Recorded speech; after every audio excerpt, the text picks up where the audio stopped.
حضور آقا علیہ الصلوۃ والسلام اسی لیے فرمایا کرتے تھے انا ابن الذبیحین، لوگوں میں دو ذبیحوں کا بیٹا ہوں۔ تو منت جو ہے پھر حضرت عبداللہ پر صادر ہو رہی تھی، تو ان کو قربانی کے لیے پیش کیا جانا تھا۔ تو حضرت عبداللہ کی آپ کو اس پورے فلسفے میں کہیں یہ نہیں ملے گا کہ یزیدیوں کو امام حسین کا ہاتھ بھی ملا تھا۔ تو شمر نے کہا میں نے حسین کا قتل نہیں کیا، یہ قتل تو اسی نے کیا ہے جس کو اپنے تخت کا، جس کو اپنی حکمرانی کا خطرہ تھا۔ حضرت امام حسین علیہ السلام دراصل دین کی بقا کی خاطر آپ نے اپنا کنبہ لٹایا۔ آپ کا مقصد، آپ کا مشرب، آپ کا فلسفہ شہادت دراصل وہ دین جو حضور سرور دو عالم تاجدار کائنات حضرت محمد مصطفیٰ علیہ الصلوۃ والسلام لائے تھے، اور حضور آقا علیہ الصلوۃ والسلام نے جس دین کی خاطر طائف میں پتھر بھی کھائے تھے، اللہ اکبر، شیب ابی طالب کی 3 سال کی وہ مشکلات کو بھی برداشت کیا، کفار و مشرکین کے ظلم و ستم کو بھی حضور آقا علیہ الصلوۃ والسلام نے جو برداشت کیا تھا، جس دین اسلام کی آبیاری کے لیے، اسی دین اسلام کی بقا کی خاطر حضرت امام حسین علیہ السلام نے اپنی جان اور اپنے اہل خانہ کی جانوں کا نذرانہ، کیونکہ یہ دراصل حرم کی داستان تھی جو مکمل ہو رہی۔ وہ حرم جس کی داستان کا آغاز ہوا تھا حضرت اسماعیل علی نبینا وعلیہ الصلوۃ والسلام۔ اقبال نے اسی لیے تو کہا تھا نا، غریب و سادہ و رنگی ہے داستان حرم، نہایت اس کی حسین اور ابتدا ہے اسماعیل۔ آپ اردو ادب اٹھا لیجئے، اردو ادب میں اس معیار پر آپ کو کوئی شعر نہیں ملے گا۔ ایک طرف اقبال نے کہا رنگین، رنگین ویسے کسی اور معنی میں بھی چلا جاتا، رنگینی کا جب معنی آتا ہے، جب نام آتا ہے، لیکن اقبال نے ابتدا میں کہا غریب و سادہ ہو، غریب اور سادہ، غریب و سادہ ہو رنگی ہے داستان حرم، نہایت اس کی حسین اور ابتدا ہے اسماعیل۔ تو یہ شعر جو ہے یہ وضاحت کرتا ہے وہ جو قربانیوں کا سلسلہ حضرت اسماعیل سے ہوا تھا۔ اب حضرت اسماعیل کی جگہ تو اللہ نے دمبا بھیج دیا تھا، وہ کیوں؟ وجہ تھی نا، حضرت اسماعیل اگر خدا نخواستہ آپ ذبح ہو جاتے تو پھر نبی آخر الزمان محمد مصطفیٰ کیسے تشریف لاتے؟ حضور سرور دو عالم علیہ الصلوۃ والسلام کا جو نسب ہے وہ حضرت اسماعیل سے چلا ہے نا، تو اگر حضرت اسماعیل ہی نہ رہتے تو پھر آخری نبی کہاں تشریف لاتے؟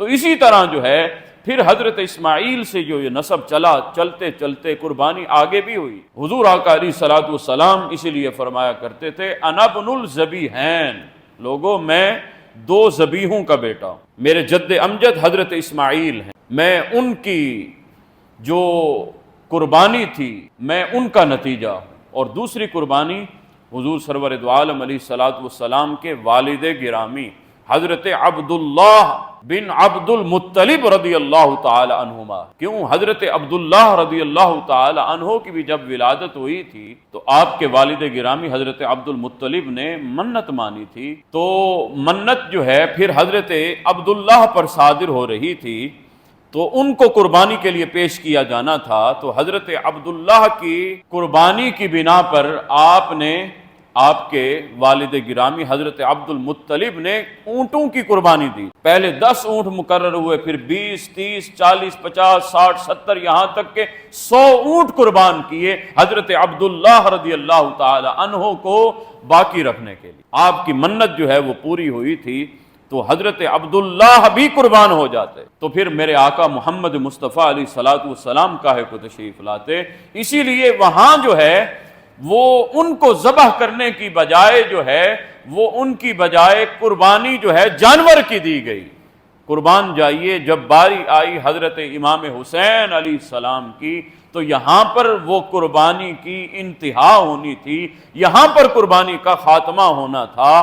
وہ جو قربانی حضرت اسماعیل نے دینی تھی تو وہ قربانی حضرت امام حسین علیہ السلام نے۔ میں نے پہلے بھی بتایا کہ یہ قربانی، یہ شہادت جو تھی، یہ حضور سرور دو عالم علیہ الصلوۃ والسلام کو بھی علم تھا، حضرت علی المرتضیٰ کو بھی اس چیز کا علم تھا، حضرت خاتون جنت فاطمۃ الزہرا سلام اللہ علیہا کو بھی علم تھا، اور خود امام حسین علیہ السلام کو بھی علم تھا کہ میری شہادت ہونی ہے، کربلائے معلیٰ میں شہادت ہونی۔ تو میرے آقا محمد مصطفیٰ علیہ الصلوۃ والسلام امام حسین کو جب بھی دیکھتے تو حضور فرمایا کرتے تھے اللہم اعط الحسین صبرا و اجرا، اے میرے مالک میرے حسین کو صبر بھی دینا اور میرے حسین کو اس صبر پر اجر عظیم بھی عطا کر۔ کیوں؟ حضور نے تربیت جو کی تھی نا، امام حسین کی تربیت کرنے والی ذات محمد مصطفیٰ علیہ الصلوۃ والسلام کی ذات ہے نا۔ اب جب ایک ماہر استاد نے شاگرد کی تربیت بھی کی ہوئی ہو، اس کو پڑھایا لکھایا، اس کو ہر چیز سمجھائی ہوئی ہو، تو کیا وہ استاد کبھی چاہتا ہے کہ اس کا امتحان جو ہے وہ منسوخ ہو جائے؟ یہ جو ہے امتحان گاہ میں جائے بھی نہ، اس کا پرچہ ہو بھی نہیں، یہ ایسے ہی پاس ہو جائے، بلکہ استاد تو کہتا ہے نا کہ یہ میرا شاگرد ہے، میرا پڑھایا ہوا ہے، میرا تربیت یافتہ ہے، یہ امتحان گاہ میں جائے، وہاں پر یہ پرچہ بھی لکھے، پھر اس کا جب رزلٹ آؤٹ ہو پھر دنیا کو پتہ چلے یہ پڑھایا ہوا کس کا تھا۔ تو قربان جائیے احباب ذی وقار، میرے آقا محمد مصطفیٰ علیہ الصلوۃ والسلام جس حسین کی تربیت فرما رہے ہیں، کبھی زبان چسوا رہے ہیں، کبھی میرے آقا محمد مصطفیٰ اپنے کندھے پر سواری کروا رہے ہیں، کبھی میرے آقا محمد مصطفیٰ علیہ الصلوۃ والسلام اپنے سجدے کو طویل فرما رہے ہیں، تو وہ حسین ابن علی کی تربیت ہو رہی تھی کہ اے حسین آپ نے تیار ہونا ہے، اے حسین آپ نے تیار ہونا ہے۔ اور حضور آقا علیہ الصلوۃ والسلام نے امام حسین کی پیاس کو بجھا دیا تھا۔ روایات میں آتا ہے ایک مرتبہ امام حسین پیاسے تھے تو حضور آقا علیہ الصلوۃ والسلام نے اپنی زبان مبارک حضرت امام حسین کے دہن میں آپ کے منہ مبارک میں رکھ دی اور فرمایا اے حسین چوسو اس کو۔ یارو ذرا بتاؤ تو صحیح، جس کنویں میں میرے آقا محمد مصطفیٰ کا ایک لعاب دہن چلا جائے وہ کنواں جو ہے وہ میٹھا ہو جاتا ہے، تو جس زبان کو میرے آقا نے حسین ابن علی کے دہن میں رکھا ہوگا تو اس حسین ابن علی کا عالم کیا ہوگا؟ مجھے بتائیے تو صحیح نا، اس حسین ابن علی کی عظمت کے کیا کہنے ہوں گے جس کو گھٹی محمد مصطفیٰ علیہ الصلوۃ والسلام نے عطا فرمائی۔ اور میرے آقا جس نواسے کو اپنے کندھے پر سوار کروا کے مدینے کی گلیوں میں گشت کیا کرتے تھے، اللہ اکبر، تاکہ میرے آقا بتلایا کر۔ حضور گھر میں بھی یہ پیار کر سکتے تھے نا۔ آج عموماً جو پیار بچوں سے اس طرح بے پناہ ہوتا ہے تو وہ گھر کے اندر ہوتا ہے، گھر کے باہر نہیں کہ کہیں نظر نہ لگ جائے۔ میرے آقا محمد مصطفیٰ علیہ الصلوۃ والسلام امام حسین کو کندھے پر بٹھا کر مدینے کی گلیوں میں سیر کروایا کرتے تھے، تاکہ اس لیے کہ لوگوں کو پتہ چل جائے کہ حسین ابن علی کا محمد مصطفیٰ علیہ الصلوۃ والسلام کے ہاں مرتبہ کیا ہے۔ اے لوگوں دیکھ لو، وہ محمد صلی اللہ علیہ وآلہ وسلم جس کے قدموں پر فرشتے اپنی جانوں کو نذرانہ پیش کریں تو وہ محمد اپنے کندھے پر حسین ابن علی کو سوار کرتے ہیں۔ تو اے لوگوں یاد رکھنا، حسین ابن علی کوئی عام انسان نہیں ہے، یہ محمد کا بیٹا بھی ہے، محمد کا نواسہ بھی ہوتا ہے۔ ایک مرتبہ حضرت عمر فاروق رضی اللہ تعالیٰ عنہ فرماتے ہیں میں باہر نکلا تو میں کیا دیکھتا ہوں، حضور آقا علیہ الصلوۃ والسلام نے اپنے کندھے پر امام حسن و حسین کو سوار کیا، دونوں نواسوں کو سوار کیا ہوا ہے۔ حضرت عمر فاروق جب دیکھتے ہیں تو آپ دونوں حسنین کریمین کی طرف دیکھ کر آپ فرماتے ہیں کہ اے بیٹو ذرا دیکھو تو صحیح کتنی پیاری سواری تمہیں میسر آئی، یعنی اتنی بڑی سواری تمہیں میسر آئی کہ دیکھو کس پر تم سواری کر رہے ہو، محمد مصطفیٰ جو تاجدار انبیاء ہوتے ہیں، وہ جو تاجدار انبیاء سردار الانبیاء ہوتے ہیں، تم ان کے کندھوں پر سواری کر رہے ہو، مبارک ہو تمہیں اتنی پیاری سواری میسر آئی ہے۔ تو یارو ذرا غور کیجئے گا، میرے آقا داد دے سکتے تھے حضرت عمر فاروق کو، اے عمر تم نے بہت بڑی بات کی، لیکن میرے آقا نے برجستہ میرے آقا نے جواب دیا اے عمر سواری کو تو دیکھا ہے، سواری اتنی پیاری تمہیں لگ رہی ہے، بھلا بتاؤ سواروں کی عظمت کا پتہ نہیں ہے تمہیں؟ ذرا یہ بھی تو دیکھو نا سوار کتنے اہم ہیں، کیا یہ سوار اتنے ہلکے ہوتے ہیں کہ جس کو اتنی بڑی سواری میسر آئی ہے؟ فرمایا جس طرح سواری بہت اہمیت کے قابل ہے، سوار بھی بڑی شان کے قابل۔ فرمایا یہ میرے دونوں لخت جگر ہیں، یہ میری بیٹی کے بیٹے ہیں، مجھ محمد کو یہ بہت پیارے ہیں۔ حضور پیار بھی کرتے تھے، میرے آقا سونگتے بھی تھے، حضور چومتے بھی تھے۔ میرے آقا چومتے تھے اس لیے کہ حضور کے نواسے ہیں، میرے آقا سونگتے اس لیے تھے، حضور فرمایا کرتے تھے یہ اس لیے سونگتا ہوں یہ جنتی پھول ہوتے ہیں، ہما ریحانتا، فرمایا یہ دونوں میرے جنتی پھول ہوتے ہیں، میں ان کو سونگتا ہوں مجھے جنت کی خوشبو آ جاتی۔ تو احباب ذی وقار ذرا غور کیجئے ان جنتی خوشبوؤں کی عظمت کے کیا کہنے ہوں گے۔ میرے آقا حضرت امام عالی مقام امام حسین علیہ السلام ورضی اللہ تعالی عنہ نے کربلا معلی میں اپنی جان تو قربان کر دی لیکن اپنا ہاتھ یزید کے ہاتھ میں نہیں دیا، اور آپ نے اس فلسفے کو مکمل بدل کے رکھ دیا۔ لوگ جو ہے عموماً آج دیکھا جائے تو لوگ اپنی جان کے بچانے کے لیے وہ ہاتھ ملا دیتے ہیں، وہ کہتے ہیں میں آپ کے ساتھ ہاتھ ملانے کو تیار ہوں، میری جان بخشی کر دو، مجھے معاف کر دو، میں آپ کے ساتھ جو ہے کمپرومائز کرنے کو تیار ہوں، آپ کے ساتھ میں کھڑا ہوں، آپ کے ہاتھ میں ہاتھ دینے کے لیے تیار ہوں۔ لیکن امام حسین علیہ السلام نے اس فلسفے کو تبدیل کر کے رکھ دیا۔ آپ نے فرمایا حسین چونکہ محمد کا نواسا ہوتا ہے تو فرمایا میں نے اپنا ہاتھ نہیں دینا یزید کے ہاتھ میں اپنی جان قربان کرنے کے لیے تیار۔ تو لوگ جو ہے وہ جان بچانے کے لیے ہاتھ دے دیتے ہیں، امام حسین نے ہاتھ بچانے کے لیے اپنی جان کا نذرانہ پیش کر دیا، اپنا سر دے دیا، اپنا سر تو قربان کر دیا۔ سر داد نہ داد دست در دست یزید۔ حضرت خواجہ معین الدین چشتی اجمیری سنجری غریب نواز رضی اللہ تعالیٰ عنہ فرماتے ہیں سرداد نہ داد دست در دست یزید، سر تو دے دیا لیکن اپنا ہاتھ نہ دیا در دست یزید، کیونکہ امام حسین علیہ السلام کو یہ پیغام آیا تھا نا یزید کی طرف سے۔ پہلے ولید آیا تھا مدینہ منورہ میں اور آ کر کہتا ہے کہ یزید کا یہ حکم ہے کہ آپ میرے ہاتھ پر بیعت کریں۔ اب بیعت کا مطلب آپ کو پتہ ہونا چاہیے، بیعت کا مطلب کیا ہے؟ بیعت کا مطلب ہے کہ اپنا ہاتھ کسی کے ہاتھ میں دے دینا۔ بیعت کہتے ہیں باع یبیع، بیعن خرید و فروخت کو کہتے ہیں نا، جو کسی کو خرید لے گویا کہ اس کی بیعت ہو گئی۔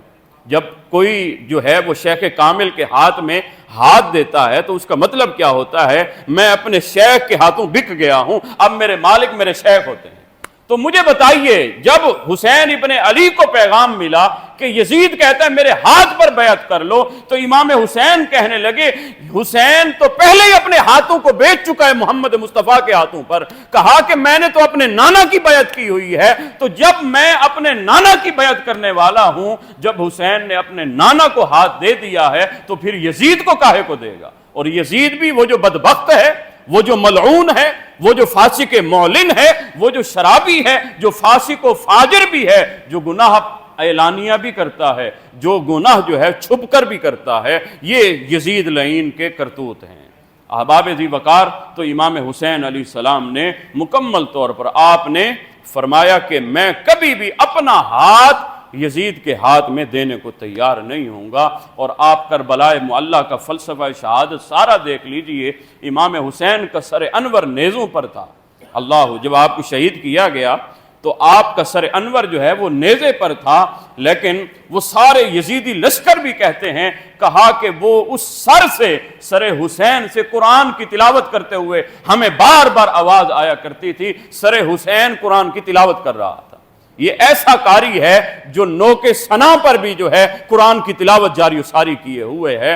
حضرت امام حسین علیہ السلام نے گویا آپ نے سر تو دے دیا لیکن ہاتھ نہیں دے دیا۔ آپ کو اس پورے فلسفے میں کہیں یہ نہیں ملے گا کہ یزیدیوں کو امام حسین کا ہاتھ بھی ملا تھا، یعنی معاذ اللہ جب امام حسین کو شہید کر لیا اس کے بعد یزیدی امام حسین کے ہاتھ کو اٹھاتے اور یزید کے پاس لے جاتے کہ یزید یہ دیکھ اگر جیتے ہوئے ہاتھ نہیں ملا تو مرنے کے بعد تو مل گیا ہے نا، یہ لے اس ہاتھ کو اپنے ہاتھ میں لے لے تو گویا تیری بیعت ہو گئی۔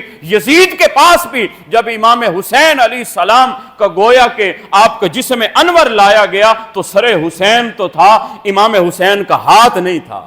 کیونکہ حسین نے کہا تھا یہ ہاتھ جو ہے یزید کے ہاتھ میں نہیں جا سکتا۔ گویا کہ دستے الہی نے جو ہے اللہ عز و جل کی قدرت نے وہ ہاتھ آسمان پر اٹھا لیے تھے کہ کوئی یزیدی اس ہاتھ کو جو ہے بعد از وصال جو ہے وہ لے کر یہ نہ کہے کہ یہ دیکھو حسین کا ہاتھ پھر بھی آ تو گیا ہے نا ہمارے پاس۔ تو آپ کو کہیں بھی تاریخ میں پورے فلسفہ شہادت میں یہ نہیں ملے گا کہ یزیدیوں کو امام حسین کا ہاتھ بھی ملا ہو۔ گویا حسین ابن علی نے یہ بات ختم کر دی، فرمایا یہ ہاتھ یزید کے ہاتھ میں نہیں جا سکتا جو ہاتھ امام حسین کا حضرت محمد مصطفیٰ علیہ الصلوۃ والسلام کے ہاتھوں چلا گیا۔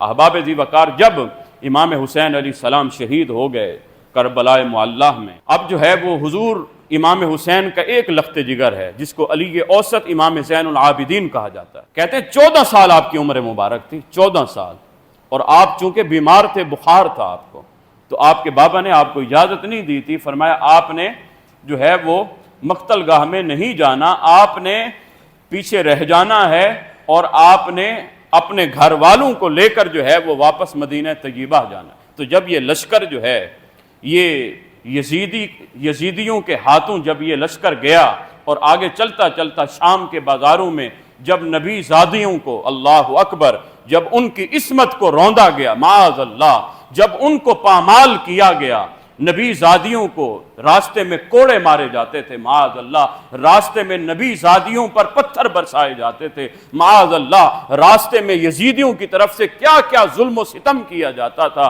تو جب یہ قافلہ امام حسین علیہ السلام کے گھرانے کا حضرت زینب سلام اللہ علیہ کی قیادت میں، امام زین العابدین کی قیادت میں جب جامع مسجد دمشق میں پہنچا، یہ یزید جو تھا جامع مسجد دمشق کا یہ خطیب تھا، یہ وہاں کا خطبہ بھی دیا کرتا تھا، یہ خطبہ دیا کرتا تھا، یزید لعین۔ جمعہ کا دن تھا جب امام حسین علیہ السلام کا یہ گھرانہ جو ہے جب یزید کے دربار میں جاتا ہے، اور یزید نے جب پوچھا، اس نے کہا، اپنے یزیدیوں سے پوچھا کہ چلو یہ شہادت پانے کے بعد اب یہ اہل بیت کی کیفیت کیا تھی؟ تو وہ یزیدی لشکر بتا رہے تھے اہل بیت کی خودداری اور ان کی استقامت اور ان کے صبر کا عالم یہ تھا کہ یزیدی کہنے لگے ہمیں لگتا یہ تھا کہ جیتے ہوئے یہ ہیں اور ہارے ہوئے ہم ہیں۔ کہا کہ اتنی خودداری ان کے ہاں پائی جاتی تھی، کہیں بھی ان کے قدم ڈگمگائے نہیں، کہیں بھی انہوں نے ہمیں اپنی حاجت بیان نہیں کی کہ اے یزیدیوں ہمیں بھوک لگی ہے، ہمیں کوئی کھانا دے دو، ہمیں پیاس لگی ہے، کوئی ہمیں پانی کا اہتمام کر دو، یہ ہمارے ساتھ مہربانی کر دو۔ کہا قسم بخدا ان کی خودداری کا یہ عالم ہے، لگتا یہ ہے کہ جیتے وہ ہیں اور ہارے ہم ہیں۔ اور حقیقت بھی یہی تھی کہ دراصل امام حسین علیہ السلام نے جام شہادت تو نوش کیا تھا، لیکن قیامت تک آپ نے اپنے آپ کو سر بلند کر دیا۔ حضرت امام زین العابدین جب پہنچتے ہیں یزید کے دربار میں، اب تاریخ اٹھائیے تو تاریخ میں آتا ہے یزید نا اب جو ہے وہ دکھ کا اظہار کرنے لگا۔ امام زین العابدین جب سامنے گئے تو یزید دکھ کا اظہار کرنے لگا، کہا حضرت یہ بہت بڑا دکھ ہوا ہے، یہ بہت بڑا ثانیہ ہو گیا، میں نے تو ایسا نہیں کیا تھا۔ اب وہ گویا کہ جو ہے وہ اس کے ٹسوے تھے، وہ اس کے بہانے تھے، گویا کہ وہ یہ شرمندگی اپنے اوپر لینے کو تیار نہیں تھا، اس لیے وہ بہانے بنا رہا تھا اور دکھ کا اظہار کر رہا تھا۔ کسی نے کہا کہ یاد رکھنا قاتل کی پشیمانی مقتول کی اہمیت کو تو بڑھا سکتی ہے، لیکن قاتل کے ہاتھوں جو اس قتل کا خون ہے اس خون کو معاف نہیں کیا جا سکتا۔ کہا مقتول کی اہمیت تو بڑھ سکتی ہے، قاتل اگر شرمندہ ہو جائے بعد میں اس کو ندامت ہو، افسوس ہو کہ ہائے یہ میں نے کیا کر دیا، مقتول کی اہمیت تو بڑھتی ہے لیکن اس کے ہاتھوں وہ جو خون ہے وہ خون ختم نہیں ہوتا۔ اب یزید نے کہا جی میں نے تو یہ کیا نہیں۔ تو پھر کہا گیا، امام زین العابدین نے فرمایا مجھے قاتلان حسین مجھے پیش کیے جائیں، کون ہے میرے بابا حسین کا قاتل؟ تو کسی نے کہا خولی نے قتل کیا۔ خولی سے جب پوچھا گیا تو خولی نے کہا نہیں میں نے کیوں قتل کرنا تھا، یہ تو سنان بن انس دسی نے کیا ہے۔ جب سنان بن انس سے پوچھا گیا اس نے کہا کہ نہیں اس میں میرا کوئی ہاتھ نہیں ہے، یہ تو دراصل جو ہے یہ شمر نے کام کیا ہے۔ جب بات شمر تک آئی نا تو شمر نے کہا میں نے حسین کا قتل نہیں کیا، یہ قتل تو اسی نے کیا ہے جس کو اپنے تخت کا، جس کو اپنی حکمرانی کا خطرہ تھا۔ یہ تو اسی نے قتل کیا ہے۔ تو بات جب یزید پر پہنچی نا تو اس نے کہا یہ تو معاملہ آپ کا حل نہیں ہو سکتا، آگے آپ فرمائیے۔ تو حضرت امام زین العابدین کہنے لگے ہمارا قافلہ جو ہے بحفاظت مدینہ طیبہ تک پہنچایا جائے اور سر حسین کو اور سر شہیداں کو ہمارے سپرد کیا جائے تاکہ ہم جا کر ان کی تدفین کر سکیں۔ اور امام زین العابدین نے چونکہ جمعے کا دن تھا، جمعے کا وقت تھا، تو آپ نے فرمایا کہ مجھے خطبہ دینے کی اجازت دی جائے۔ یزید نے کہا آئیے خطبہ دیجیے۔ حضرت امام زین العابدین جب آپ ممبر پر چڑھتے ہیں، اللہ اکبر، خطابت تو اس در کے لونڈی ہوتی ہے نا، یہ اہل بیت تو جب بولتے ہیں تو یہ تو موتی رولتے ہیں نا۔ تو امام حسین کے جب لخت جگر نے، امام زین العابدین نے جب آپ نے خطبہ دینا شروع کیا، جب آپ نے پڑھا نا الحمدللہ الحمدللہ، جب آپ نے اللہ کی توحید بیان کی اور جب آپ نے اپنے نانا محمد مصطفیٰ علیہ الصلوۃ والسلام کی رسالت کا تذکرہ کیا اور جب آپ نے اپنے مناقب بیان کیے نا شروع، اہل بیت کے مناقب کیا ہیں؟ یہ اہل بیت تو کشتی نوح کی مثال رکھتے ہیں، یہ اہل بیت تو دراصل محمد مصطفیٰ علیہ الصلوۃ والسلام نے اللہ سے دعا کی ہوئی ہے، اے میرے مالک جو ان سے محبت کرے تو ان سے محبت فرما۔ حضرت امام زین العابدین یہ سارے مناقب بیان کرتے جا رہے ہیں کہ یزیدی فوج میں لوگ رونا شروع کر رہے ہیں۔ یزید نے جب یہ دیکھا کہ یہ تو معاملہ گڑبڑ ہونے لگ گیا ہے، یہ تو لوگ ابھی میرے گلے کو پڑیں گے اور ابھی میرے اوپر آ کر جو ہے حملہ زن ہو جائیں گے، تو یزید نے نا فوراً مؤذن کو کہا کہ فوراً جو ہے وہ اذان دی جائے، جمعے کی اذان دی جائے۔ مؤذن کھڑا ہوا، اس نے کہا اللہ اکبر اللہ اکبر۔ حضرت امام زین العابدین نے جواب دیا ہاں اس میں کوئی شک نہیں، اللہ سب سے بڑا ہے۔ آپ نے فرمایا ہاں اللہ سب سے بڑا ہے۔ پھر جب مؤذن نے کہا اشہد ان لا الہ الا اللہ، تو امام زین العابدین نے کہا اس میں بھی کوئی شک نہیں، اس شہادت کی گواہی تو ہم نے خون سے دی ہے کہ اللہ کے سوا کوئی معبود نہیں، وہی وحدہ لا شریک ہے۔ اسی لیے تو ہم نے یزید کو خدا نہیں مانا، ہم نے اسی خدا وحدہ لا شریک کے لیے اور اسی کے دین کو سر بلند کرنے کے لیے اپنی جان کا نذرانہ پیش کر دیا۔ اور جب مؤذن نے کہا نا اشہد ان محمد الرسول اللہ، کہ بے شک میں گواہی دیتا ہوں محمد صلی اللہ علیہ وسلم اللہ کے رسول، امام زین العابدین نے یزید کی طرف منہ کیا اور اشارہ کیا اے یزید، اے بدبخت، اے ملعون، بتا ذرا اس اذان میں تیرے نانا کا نام ہے یا میرے نانا کا نام ہے؟ یہ دیکھ محمد میرے نانا ہوتے ہیں، یہ دیکھ محمد مصطفیٰ جن کی شہادت دی جا رہی ہے، آج تو کس منہ سے میرے نانا کی شہادت دیتا ہے جس نے میرے نانا کے کنبے کو قربان کیا، شہید کیا، قتل کیا، اور وہ قتل کا خون تیرے در پہ ہے؟ تو اے یزید ذرا بتا تو صحیح یہ کلمے میں کس کے نانا کا نام زندہ ہے؟ کہا کہ ہمارے نانا کا نام زندہ ہے۔ یزید مٹ گیا، یزید مر گیا، یزید کا تشخص مٹ گیا۔ احباب ذی وقار، حسین کل بھی زندہ تھا، حسین آج بھی زندہ ہے، حسین قیامت تک زندہ رہے گا۔ ہاں یزیدی کچھ ہیں آج یزید کا نام لیتے ہیں لیکن سر عام کبھی نہیں لیتے، وہ چھپ کر یزید کا نام لیتے ہیں، لیکن حسین کا نام جو ہے وہ سر عام لیا جاتا ہے۔ آپ مجھے بتائیے اس دنیا میں آپ کے بہت سارے رشتہ دار احباب بھی ہوں گے، جاننے والے بھی ہوں، کسی کا نام آج تک آپ نے خولی سنا ہے؟ کسی کو نام خولی رکھا گیا ہو، کسی کا نام شمر رکھا گیا ہو، کسی کا نام یزید رکھا گیا ہو؟ میں کہتا ہوں اے بدبختو، تم یزید کو جو اپنا باپ مانتے ہو تو اس کے نام پر اپنے بیٹے کا نام رکھ لو نا۔ کہا وہ بھی ہم نام رکھنے کو تیار نہیں، لیکن یزید کو ہم برحق سمجھتے ہیں۔ میں کہتا ہوں ذرا بتاؤ تو صحیح نا، امام حسین، حسن و حسین، اسی مسجد میں آپ دیکھیے آپ کو سینکڑوں ایسے نام مل جائیں گے، کسی کا نام علی ہوگا، کسی کا نام حسن ہوگا، کسی کا نام حسین ہوگا۔ اور فراز تجھے کتنی محبتیں چاہیے، ماؤں نے تیرے نام پر بچوں کے نام رکھ دیے۔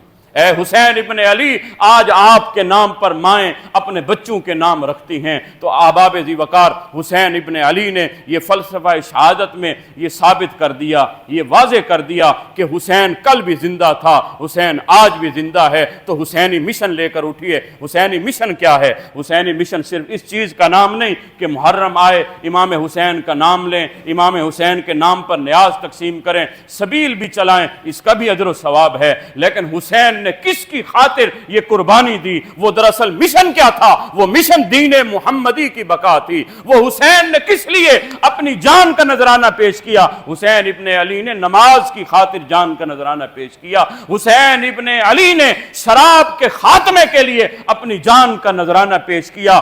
آج ہم اپنے آپ کو حسینی تو کہیں لیکن ہمارے پاس 5 وقت نماز بھی میسر نہ آئے، آج ہم اپنے آپ کو حسینی تو کہیں لیکن ہم قرآن پاک کی تلاوت بھی نہ کریں۔ ارے حسین ابن علی تو 3 دن میں ختم قرآن پاک کیا کرتے تھے، تو آج ہم حسینی اپنے آپ کو کہیں، قرآن پاک کے قریب ہم نہ جائیں، نماز ہم نہ پڑھیں، بس محرم میں امام حسین کا نام لے رہے ہیں، تو یہ حسینیت نہیں ہے۔ حسینیت کیا ہے؟ امام حسین نے جس مشن کی خاطر اپنی جان کا نذرانہ پیش کیا، اس مشن کی آبیاری کے لیے ہمیں اور آپ سب کو اپنے آپ کو قربان کرنا چاہیے۔ اللہ عز و جل کی بارگاہ میں دعا ہے، اللہ امام حسین علیہ السلام کے مشن پر ہمیں گامزن فرمائے، اللہ ہمیں ان کی پکی سچی غلامی نصیب فرمائے۔